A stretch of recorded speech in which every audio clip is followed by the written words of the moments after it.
Hello everybody and welcome to Humankind. My name is Andy, and for those of you returning to the channel, welcome back. Good to see you as always. For those of you who are new around here, welcome. Today I'm going to start playing a game of Humankind. I've been having a lot of fun with this recently. I've just started playing it, and I've been playing with it for a couple of weeks now, and I'm having a really good time, so I thought that I would do a video series on it. You know, why not? This is the 4X strategy game from Amplitude from a couple of years ago. Amplitude, of course, made one of my favorite strategy games, that being Endless Space 2. But they've made several different games, and I like pretty much all of them. I think they do things a little bit differently than other developers, and I really like their style. But when Humankind came out, I tried it on a free trial or a demo they had put out, and I only played it for like a half hour, but I was instantly confused. I was like, I have no idea what's going on here.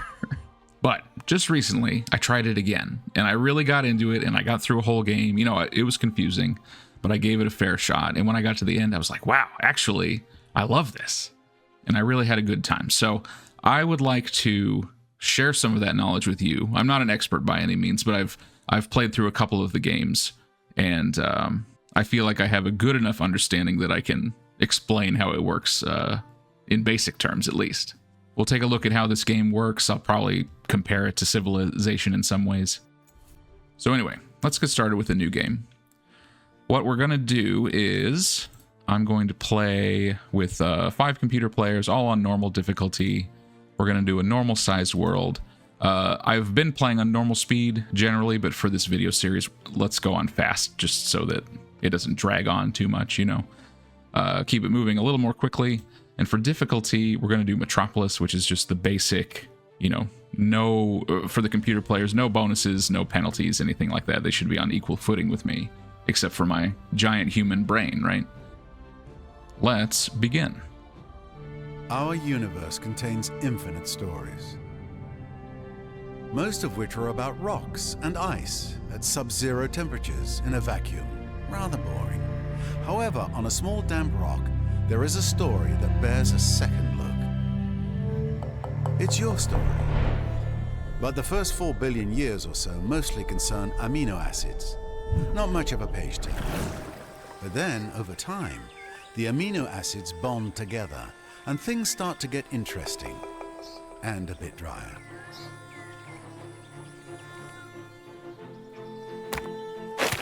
A certain subspecies of hominid discovers that you can do more with a sharp rock than annoy your little brother. Tools and weapons are invented. The hominids begin to cooperate. Fire becomes a servant rather than an unpredictable force of nature. They learn to tan the skins of animals for clothing. They learn ways to record and probably exaggerate their adventures. Eventually, these tribes learn to build shelters and immediately hold the first barbecue parties. This is the dawn of humankind. Struggle and cooperation have been rewarded. The Neolithic era draws to a close. The whole world beckons. This tribe has come far, but the rest of their story is your story. You are the one who will build them into a great civilization. How far will you push humankind? A new era, a new epoch. While your tribe looks to you for leadership, the weight of all those future, unborn generations also weighs upon your decisions. What sort of lives will they have? Okay, we've reached the dawn of humankind. As it says here, we're starting in the Neolithic era. And this is pre-civilization, right? This is before we have any sort of cities or settlements. We're still in the like hunter-gatherer stage of humankind. So, we'll talk about the different eras and phases here in a second. But before we get started, I just wanted to go over some quick things, UI and so on.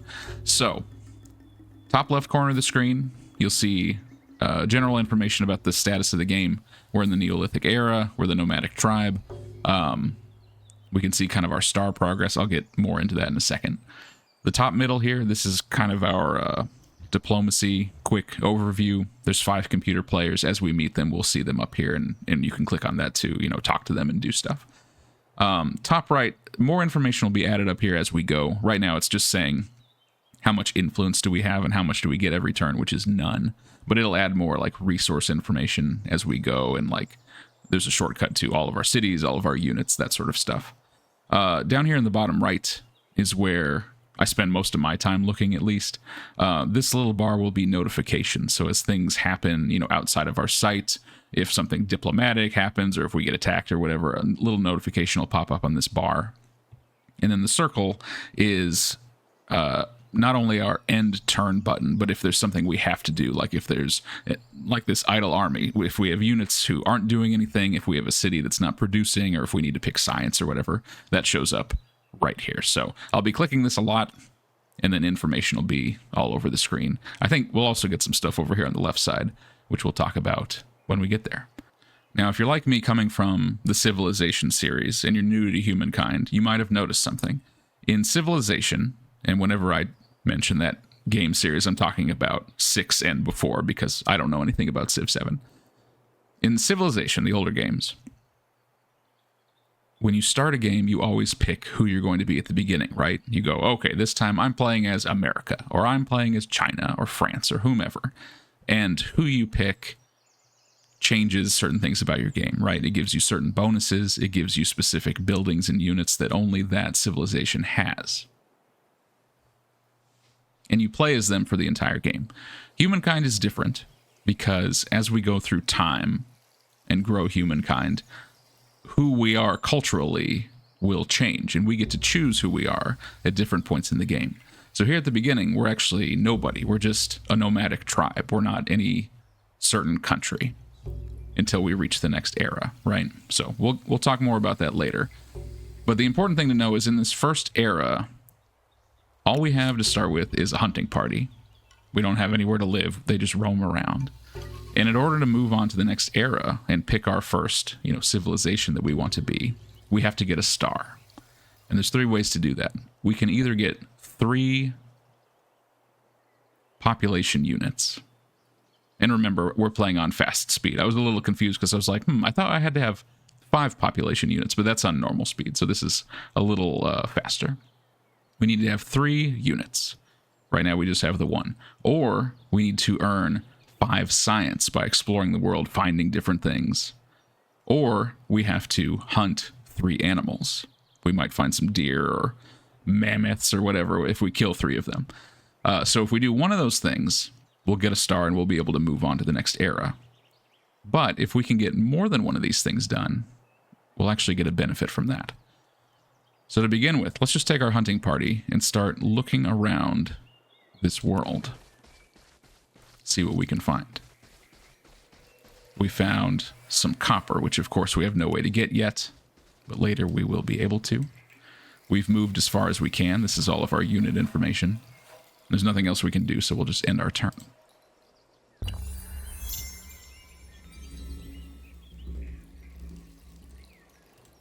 All right, next turn we can move again.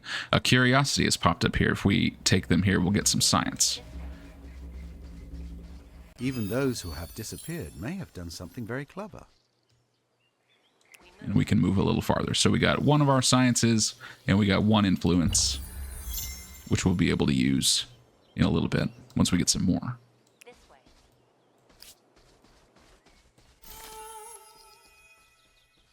Wow, how did I get so much science so quickly? Not everything worth appreciating was forged by human hands. Oh, we were lucky enough to run into Mount Everest.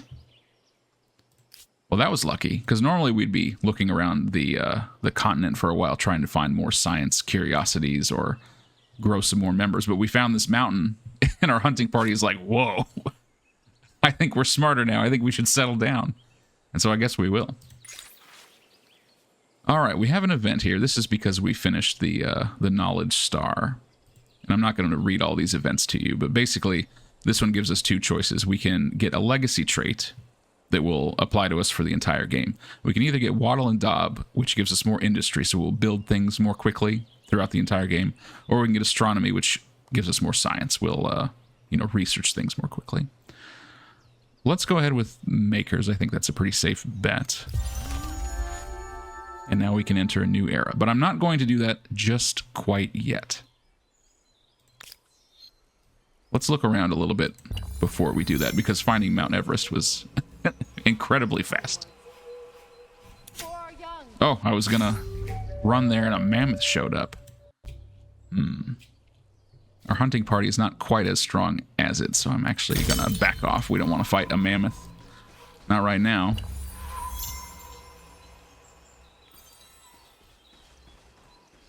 Oh, but a lot of curiosities have popped up right here.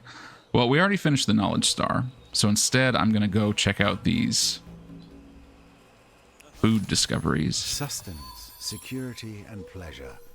Wonderful stuff, this simple food. Some wild berries. You can see that we're halfway towards getting another unit of the hunting party. Let's see, a seed of an idea. So we have some seeds. We can either plant them, which will make domestication research faster later, or we can grind up the seeds, which gives us +2 food on all of our cities and outposts going forward. I feel like this has more benefits long term instead of getting domestication faster, so let's grind it up.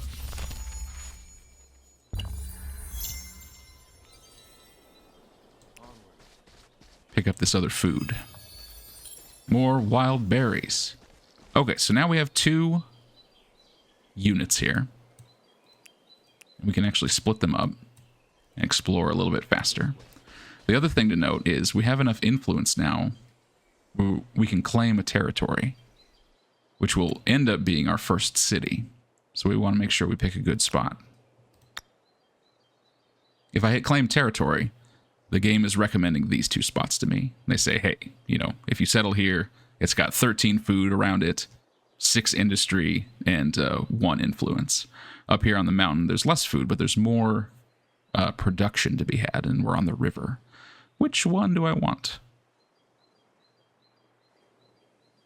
Let's go for this high one. We'll send them up there to start our first little settlement.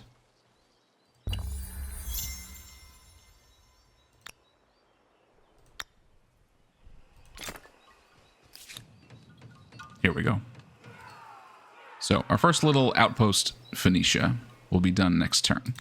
In the meantime, let's keep looking around. Oh, perfect. We hit some more food. We got our 3rd unit, so we also earned the growth star. And that should trigger another event here. A thriving legacy. So, do we want our culture to be farmers, which gives us more food on cities and outposts, or storytellers, which we earn more money on cities and outposts? When I've played this game before, I feel like I always end up with a lot more money than I need. So I'm just going to go with food and be farmers. But that's your personal preference. Okay, then. Since we finished 2 of these, I'm not going to worry about the Hunter Star.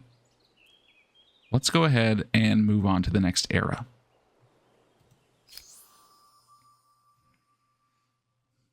So here's the deal. This was kind of the big draw of Humankind when it came out. Being able to change between different cultures as you move through the game, right? So we're going to move from being a nomadic tribe to being one of these early cultures. We can see that the computer players have already moved on and taken 5 of them. So out there somewhere in the world are the Assyrians, the Hittites, the Mycenaeans, the Nubians, and the Phoenicians. So those are not available to me. I'm going to have to pick something else. But that's fine, because they left a bunch of the ones I really like to choose from. So we have the Babylonians, the Egyptians, the Harappans, the Olmecs, and the Zhou. We can pick whoever we want, and we will be them for the next era of the game. Now, who you choose in these moments is one of the most important decisions you can make while playing Humankind. Because let's just look at the Harappans here, because they're in the middle. If we choose to be them, they are an agrarian culture, which means we're going to earn more points as them if we get a lot of population, right? We want to focus on farming and food and so on. That's different than if we wanted to be the Babylonians. They're a more scientific culture, meaning we get more points playing as them if we do lots of research, right? So you have to kind of think about, what do I want to do right now in the game? Do I want to build a lot of population? Do I want to build a lot of buildings and districts? Do I want to earn lots of influence in the world? Do I want to research?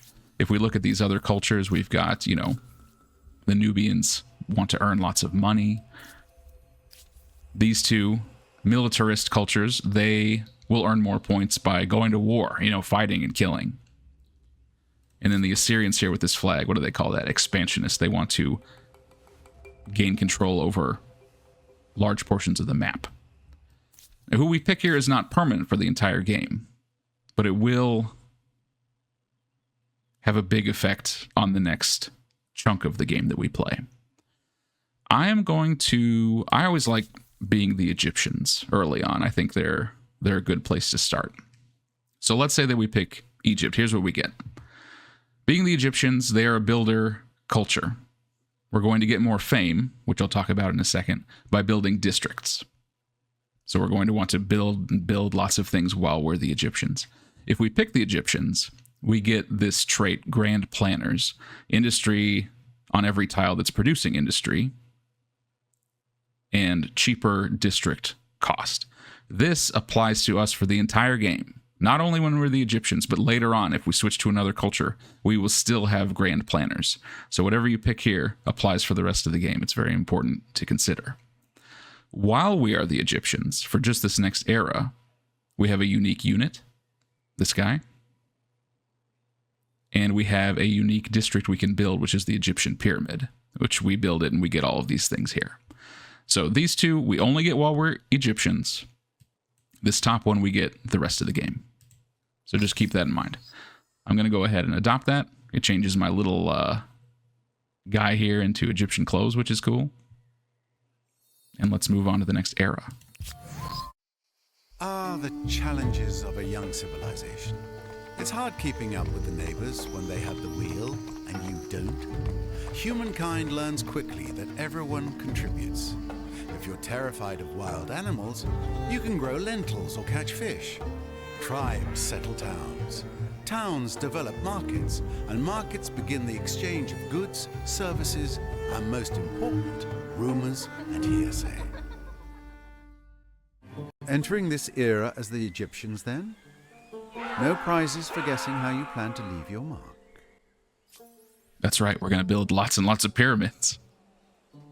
Okay, now is a good time to talk about fame and all these stars, because that's kind of the main goal of this game, which when I played Humankind for the first time, I did not understand. I was like, what are you talking about? What are all these stars? What are all these, like, I have no idea what any of this means. But now I get it.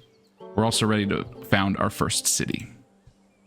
So, why don't we start with the city? We have Phoenicia here. It's just like an outpost. It's not a city, though.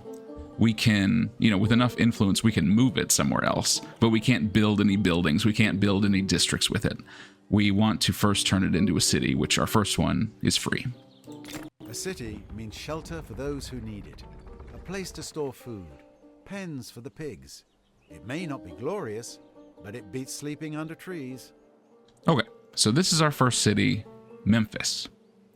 And you can see that it is in this territory that we claimed when we put the outpost here. This became our territory, and now it's locked in. This is the borders of our country with our one city. Now that it's a city, we can start producing things. So let's look over here on the right and decide what we want to do.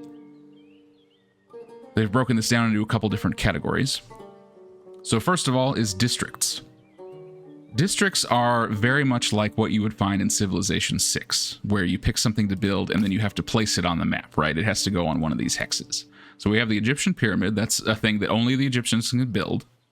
And you can see it adds a lot of production to the city. Raised district just destroys one. Farmer's quarters will make one of these tiles produce more food. And the maker's quarter will make it produce more production. Under that, we have infrastructures. This is more like what you find in all the Civ games, especially if you're playing like Civilization 5. all the buildings you can build are basically infrastructures, right? It's something that we build inside the city center. It doesn't go on the map. It's just part of the city. So you can see if we build the pottery workshop, it takes 2 turns, and we'll get 4 influence from our city every turn. Let's just start there. So districts go on the map, and infrastructures are just inside the city. You don't see them. They just apply effects. Units, of course, are things on the map.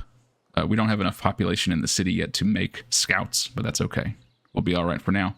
Public ceremonies, I don't use these very often, but it's basically like a shortcut to boost a certain resource for a period of time. So if I was like, oh, the city is not making enough food right now, I could do the feast. It would give us a 20% bonus for 10 turns. So that's always an option. I don't use it very much. All right, we have our hunting party here. You can notice that I didn't need like a settler or any special unit to make a city. Pretty much, I think any land unit can go to a territory and claim it with an outpost as long as you have enough influence. So these scouts and this hunting party, oh, now they're scouts. These will work just fine. We can claim territory with them. We don't need a settler or anything like that. You just need an outpost and enough influence to make a city. So our city started producing, and we're going to take our new scouts and start exploring. See what else is around us. Split these guys up. Because we don't really know anything about this world. Usually in the first era, I've explored a bit more before we settled down. But the whole Mount Everest thing really sped things up. Okay, now let's talk about up here, because this is the important stuff to know, the Empire screen. This will kind of help you understand the entire overview, kind of the pace of this game. So we started out as the nomadic tribe. Everyone starts out as that. And then after we earned our first star, we became the Egyptians here in the first era. To move on to the second era, we need to get, 7 stars, which are shown up here. And we can get those by doing different things, which are here under era stars. There's 21 we can get, but we only need 7 to go to the second era. When we hit the second era, we can again pick another culture, get those bonuses, etc., etc. So what we're going to want to do in this era, while we're in the first era, is earn as many stars as we can. And you can get them for different things. We have Expansionist, which is owning territories. If you get enough territories, you get a star. Aesthete stars is just by earning influence, so making as much influence as you can. Agrarian is having more population, so more farming, more food, more cities, etc. Merchant stars is just from earning money. Scientist stars is from researching technologies. That's easy enough. And then militarist stars is from killing other units, either neutral or other players or whatever. The one that's highlighted up here, builder stars, that's because the Egyptians are a builder culture. This one, you earn these stars by building districts, so the things that actually go on the hexes on the map. If we build 6 of them, we'll get our first builder star, and then we can get more past that. Since we're building culture, you get more fame for getting these stars as opposed to these. You can see the bottom ones for this first star. If we got a merchant star, we get 100 fame. But if we got a builder star, we get 150. Now, what's fame? Fame is basically the scoreboard in Humankind, and it's the most important thing. At the end of the game, fame is the most important thing to have, okay? Because no matter what happens in this game, no matter what we do, at the end, the winner is whoever has the most fame, period. And that was a little confusing for me when I started out, because coming from like Civ 5, Civ 6, Civilization has always had winning conditions, right? You play for a long time, and then who wins? Oh, it's the first person to win the space race. Or it's the first person to kill everybody else, right? The first person to get elected to be president of the world, or whatever it is. There's these end game conditions that end the game, and whoever reaches them first is the winner. But Humankind is different, because while you can still do a lot of those things, at the end of the day, it's whoever has the most fame. So even if I get to the end of the science track in this, which I think is like establishing a colony on Mars, that ends the game. But if I'm not the most famous culture in the world, I don't win, okay? fame is everything. If we hover over our fame, you can see that right now we're tied with black with the same amount, so that's fine. We're all in the first area. You can see how many stars everyone has. So we can keep track of kind of where we are with this. But we want to be earning as many stars and getting as much fame as possible in order to win at the end of the game. I don't think we'll have a problem doing that, but I just wanted to make that clear. This is the goal, to get as much of this as possible. My last game that I was playing, I actually got to a point where I was playing aggressive, and I had wiped out every other civilization. I had control of all of the land in the world. There were no other cities that didn't belong to me. And then the game ended, and I was behind in fame by like 1,000 from the other guy. And I was like, why didn't I win? Oh, I didn't have as much fame as the guy in first place, even though they were all dead. It was kind of silly. But that's just how this game works, so just keep it in mind, okay? All right, our button is saying we need to pick a technology. This should be familiar to you if you've played any 4X strategy game. You know, we earn science every turn, and you pick technologies or research that let you build new things. So let's see here. Artisan's quarters we can use to harvest some resources. I think we'd be able to get this salt with that. And we'd also learn granaries, which is fine. There's various other things we can get. I'm probably not going to explain every technology we pick because we'll get most of them over time. All right, the mammoth is back. Can I beat it? The preview says that we're slightly weaker, so maybe I don't want to mess with it with just one scout. Off we go. We'll just run past it. If I killed enough mammoths and deer and whatnot, I could get a militarist star, but I'm not too concerned. We found a wildlife sanctuary, a breeding ground for peaceful wildlife who range the surrounding area. So I could leave that, or I could ransack it with these scouts. Destroy the sanctuary. We'd get some money out of it for some reason. Let's go ahead and do that. Yeah. The first ransack. I wouldn't call it elegant, but it may teach them to keep their doors locked. That's right. Eat that, wildlife. Off we go. You can ransack pretty much anything that's built on the map, like enemy districts and cities and stuff. And wildlife preserves, I guess. Follow me. Destroy it and get something out of it.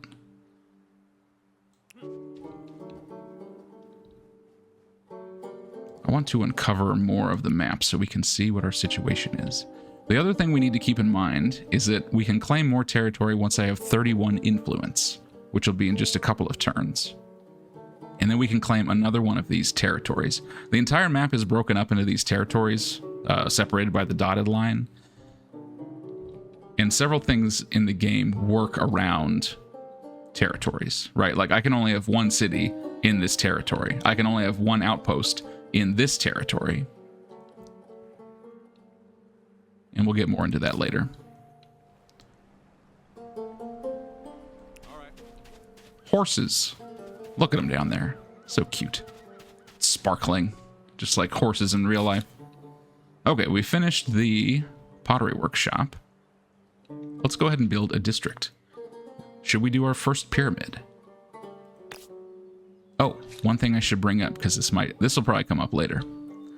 Building infrastructure doesn't really have any effect on your city. You build the building, you get the rewards, you know, after it's built. So we're getting that influence from the pottery workshop now. Districts, though, you can build as many as you want, as many spaces as you have.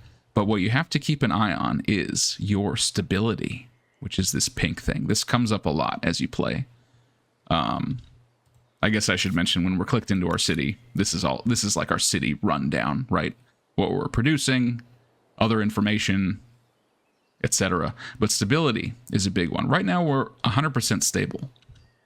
But there are a lot of things in the game that bring that stability down, and one of them is making districts.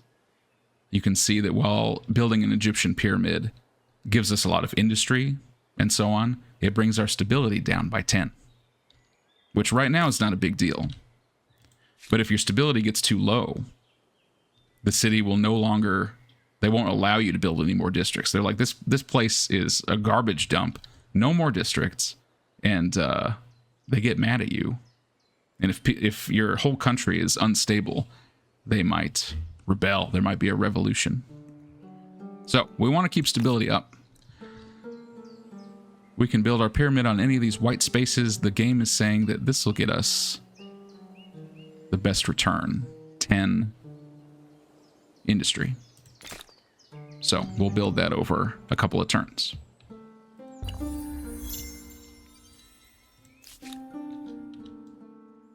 Let's move our boys around. What did we find here? Saffron. Let's go.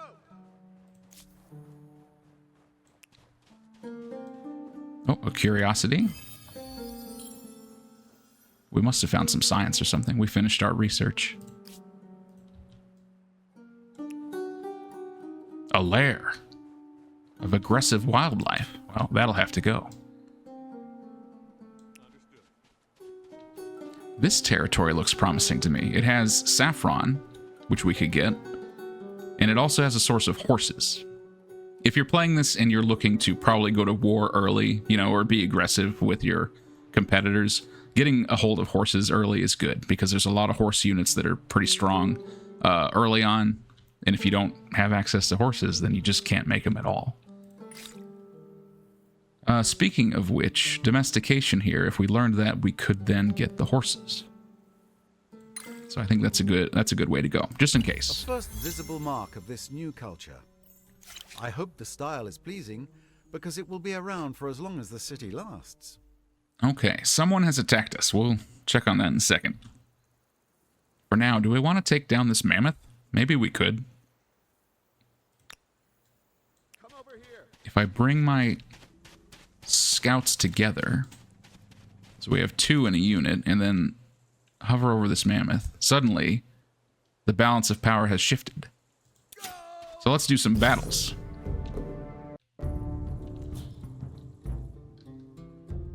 Okay. When you get into a fight, it uses the actual game map for the battleground. You can see this is our starting area and this is the enemy's starting area. We can do an instant resolution, and you can see it says, oh, your scouts will take some damage, but we'll assumedly win, because it says that we're stronger than the mammoth. Let's do a manual battle, though, just so I can go over how that works. So in our blue area, and I know this is a little confusing because there's a second battle going on back here as well. In this blue area, we can have our 2 units start wherever we'd like. Whoops. I clicked out of the battle. Get me back in there. You start over there. And we know the mammoth will be somewhere here in the gray area. He's right here. Now, the reason I had my 2 guys stand on these plateaus is because for fighting in this game, you have to take into account the terrain. Having the high ground is good, just like in Star Wars. Fighting while standing on a river is bad. Having your back up against the water is bad. So, stay dry, stay high. High and dry. That's easy to remember. Having my 2 units next to each other also gives them a bonus. So if I'm going to have my scout attack, you can see up there at the top, I'm stronger, I'm getting a bonus from being higher up, and I'm getting a bonus from being next to a friendly unit. So that's going to help me take this mammoth down without too much trouble. Oh god, elephant rampage. But it doesn't work. I have the high ground, mammoth. There we go, we won. Now, who is attacking me over here? I don't even know. I can instant resolution to win, but I want to see who this is. Is it like a deer? Let's start up as high as we can. Also, since we're being attacked, we have this this flag, kind of our defensive point. If the enemy, instead of killing all of us, if they can capture and hold this spot, they would win as well. But I'm not too afraid about this one bear taking over my camp. An aggressive bear. All right, well, we won that one too. Very nice. Okay, back at Memphis. I can now build artisans' quarters, and I can build one here on this, what was it, salt? So we can take advantage of that resource. Oh, and we have enough influence now that I could claim another territory, so let's do that on this next turn. I don't want to forget about that, because we don't want to fall behind. Okay, we have enough influence. What if we made an outpost right here? That would secure the saffron and the horses. What space do we want? I'm looking at... I don't really care about the influence because it's basically always 1, right? So I got 12 and 5, 13 and 4. The game didn't recommend a space for me, so I'm just kind of browsing. What if we did 12 and 5? It's also got high ground, right? So it's more defensive. Let's put an outpost there with our influence. There we go. Yeah, we've claimed this territory. You know, it's not part of our city border yet, but we've said, hey, we're living here, right? That'll be an outpost soon. And then if we get enough influence, we could turn it into another city. Let's go.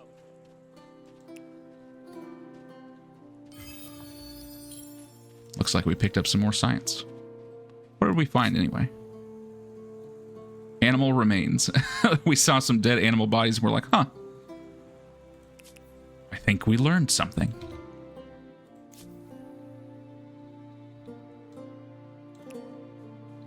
Well, maybe I should take out that lair so that we don't get attacked by another surprise bear. Yeah, you can see now we have an infrastructure animal barn, but we can't make that without horses. And scout riders we can't make without horses. So having horses opens up some more options. Let's see. Granary will give us more food. More food means more people living in the city. Or we can make more districts. Let's start with the granary for now. Okay. Oh, over here on the technology screen, the wheel is flashing because it has one of our Egyptian specialties, and that is the Markabata unit. So we need to learn about the wheel before we can make it. But it's highlighted because it's probably pretty strong compared to other units. Let's see. City defense, I'm not too worried about because we haven't met anyone yet. Let's start with carpentry. And how much influence do we need for another outpost? 87.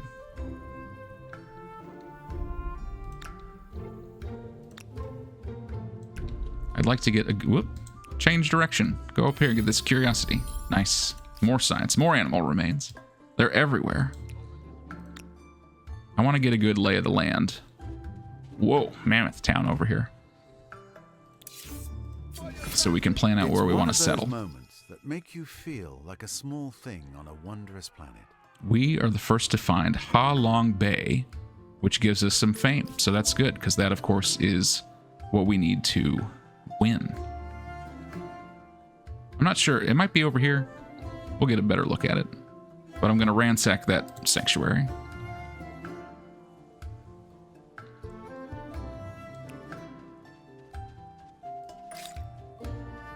Oh, we got so much science that city defense is just free.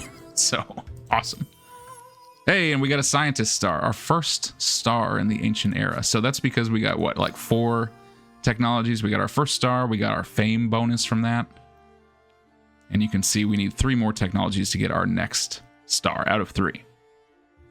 Of course, we want to build more districts to get more of the builder stars. So I should start building more districts, is what it's telling me. You have built a first outpost, adding another territory to your empire. I know you're hoping this is the beginning of something very, very big. That's right.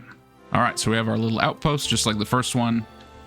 We can't really build much here until we turn it into a city using influence.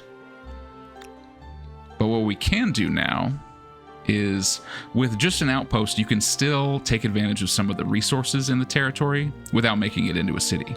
So you can see we can grab these horses for just 11 influence. And we can grab the saffron for this. without turning this into a city at all.